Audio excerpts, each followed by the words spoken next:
Cats didn't become our pets the way dogs did, and some researchers argue we never fully domesticated them at all. Picture a wild hunter slipping into a Neolithic granary, a goddess's favorite in a glowing temple, a salt-sprayed Mauser riding stormy trade routes, and then your cat, asleep on your laundry like royalty. The real origin story is stranger and wilder than you think. By the end, you'll see why cats still act half wild and why that's exactly what makes them perfect roommates. You've heard it 1,000 times. Cats were domesticated in Egypt. Close, but not quite. The trail starts thousands of years earlier in the Fertile Crescent, then arcs through Cyprus burials, Egyptian sanctuaries, ship decks, superstition, and modern living rooms. This isn't a tidy human project. It's a slow, mutual arrangement where the cat's terms mattered just as much as ours. Ready? Map out the journey with me. Where it really starts, Fertile Crescent, around 10,000 years ago. The first farmers stacked grain. Grain attracted mice. Mice attracted Near Eastern wildcats. Some wildcats were bolder, less fearful of human noise, smells, and campfires, so they lingered around the granaries where the hunting was easy. Without anyone planning it, natural selection did the quiet work. The cats who tolerated people best got the best buffet and raised more kittens, nudging the population toward tamer. That's self-domestication. Not leashes and breeding programs, just two species whose interests overlapped. Ours in protecting food, theirs in eating the thieves. Imagine evening scenes. Lamps guttering in clay homes, skittering mice, a stripy shadow moving like smoke along the wall, and the first purrs shared across a threshold. If that was convenience, when did it turn into a bond? First evidence of a bond. Cyprus, approximately 9,500 years ago. On a tiny Mediterranean island, archaeologists uncovered a burial. A person laid to rest, and carefully placed beside them, a cat. No collar, no inscription, just proximity and intention.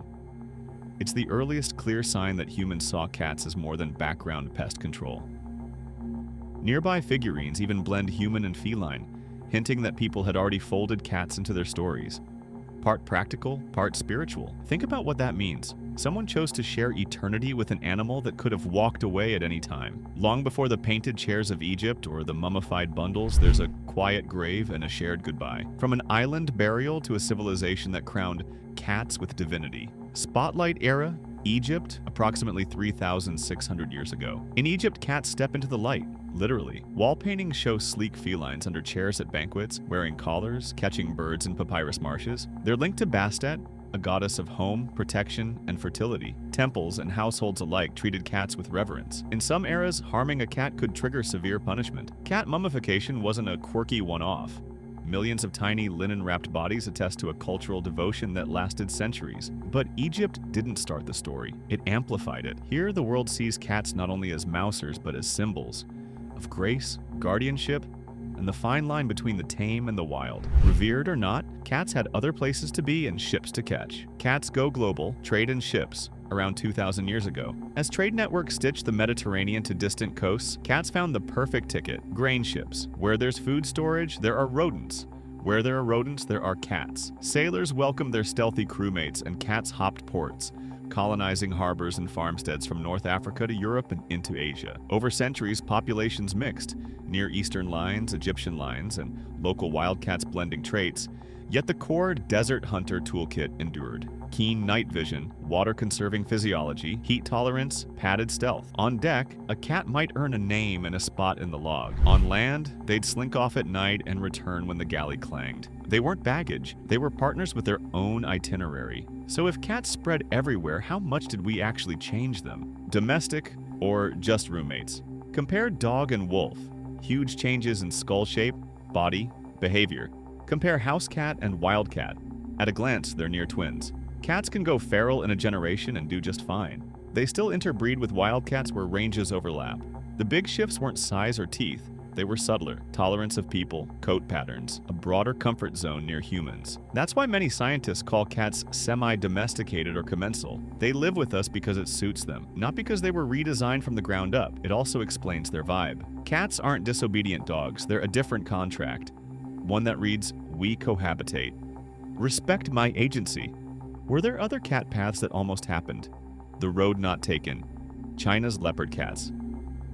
Far from the Fertile Crescent, early farmers in Neolithic China seem to have had a parallel experiment with leopard cats, small wildcats that also slipped toward village life.